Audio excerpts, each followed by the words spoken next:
பிலிப்பியருக்கு எழுதின நிருபம் 4வது அதிகாரம் 8வது வசனம். உண்மை உள்ளவைகள் அவைகளோ, ஒழுக்கம் உள்ளவைகள் அவைகளோ, நீதி உள்ளவைகள் அவைகளோ, கற்புள்ளவைகள் அவைகளோ, அன்புள்ளவைகள் அவைகளோ, நற்கீர்த்தி உள்ளவைகள் அவைகளோ, புண்ணியம் எதுவோ, புகழ் எதுவோ, அவைகளையே சிந்தித்து கொண்டிருங்கள். சரியான காரியத்தை, நல்ல காரியத்தை மட்டுமே யோசிக்கணும்னு வசனம் சொல்லுது. நம்முடைய குடும்பத்தில் நமக்கு விரோதமாக எழும்பின, நமக்கு விரோதமாக பேசின ஏதோ ஒரு நபரை குறித்து நம்ம தவறான காரியத்தை நம்ம யோசித்து கொண்டிருப்போமானால், ஒரு சில நாட்களில் அந்த யோசனை வார்த்தையாக நம்மை விட்டு வெளியே வர ஆரம்பிக்கும். வார்த்தையாக வெளிப்படும் போது நம்மை சுற்றி இருக்கிற நம்முடைய குடும்பத்தார், நம்மை நெருங்கி இருக்கிற நம்முடைய நண்பர்கள், உறவினர்களை கூட அந்த வார்த்தைகள் ஒரு பாதிப்பை, தவறான பாதிப்பை ஏற்படுத்தும்.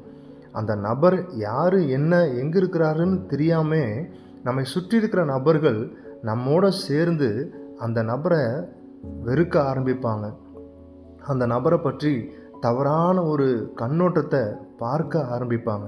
நமக்குள்ளே இருக்கிற அந்த சிந்தனை வார்த்தையாக வெளிப்பட்டு சுற்றி இருக்கிற ஜனங்கள் மேலேயும் ஒரு தவறான தாக்கத்தை ஏற்படுத்தக்கூடியதாக இருக்கிறது.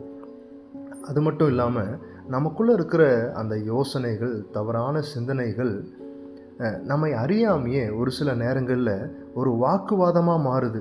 அதாவது நமக்கு விரோதமாக எழும்பின, நமக்கு பிடிக்காத ஒரு நபர் நமக்கு முன்னாடி இருக்கிறது மாதிரியும், அவங்க ஒரு கேள்வி கேட்குற மாதிரியும், நம்ம அவங்களுக்கு ஒரு பதிலை கொடுக்குற மாதிரியும், இப்படி ஒரு வாக்குவாதம் நம்முடைய சிந்தையிலேயே ஓடிக்கொண்டு இருக்கும். கொஞ்ச நேரம் கழித்து பார்க்கும்போது நமக்குள்ளே இருக்கிற அந்த சமாதானத்தை இழந்திருப்போம். நம்ம முகம் மாறி இருக்கும், பல்லெல்லாம் கடிச்சிருப்போம். நம்மை அறியாமையே அந்த ப்ரெஷர் ஏறி இருக்கும். என்ன நடந்ததுன்னு பார்த்தா ஒன்றும் நடந்திருக்காது. இருக்கிற இடத்துல நம்முடைய சிந்தனையில் அந்த ஒரு குறிப்பிட்ட நபரை குறித்து, அந்த ஒரு குறிப்பிட்ட சூழ்நிலையை குறித்து நம்முடைய சிந்தனையிலேயே நாம் வாக்குவாதம் பண்ணிகிட்டு இருந்திருப்போம், ஒரு போராட்டம் பண்ணிகிட்டு இருந்திருப்போம். அதனால் நம்முடைய சமாதானத்தை நம்ம இழந்திருப்போம். அதாவது நடக்காத ஒரு காரியத்தை நடந்த மாதிரியே நினைத்து அதற்குரிய உணர்ச்சிகளோட, கோபத்தோட, வைராக்கியத்தோட அப்படிப்பட்ட சூழ்நிலைகளை நம்ம ஹேண்டில் பண்ணுவது நம்முடைய சமாதானத்தை கெடுக்குது.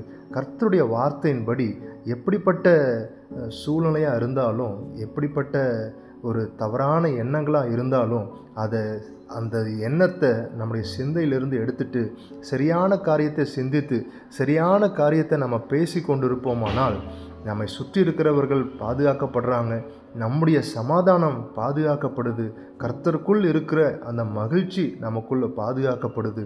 சரியான காரியத்தை சிந்திப்போம், சரியான காரியத்தை பேசுவோம், சமாதானத்தை காத்து கொள்ளுவோம். கர்த்தருடைய சமாதானம் நம்ம ஒவ்வொருவரையும் ஆளுகை செய்வதாக. ஆமென்.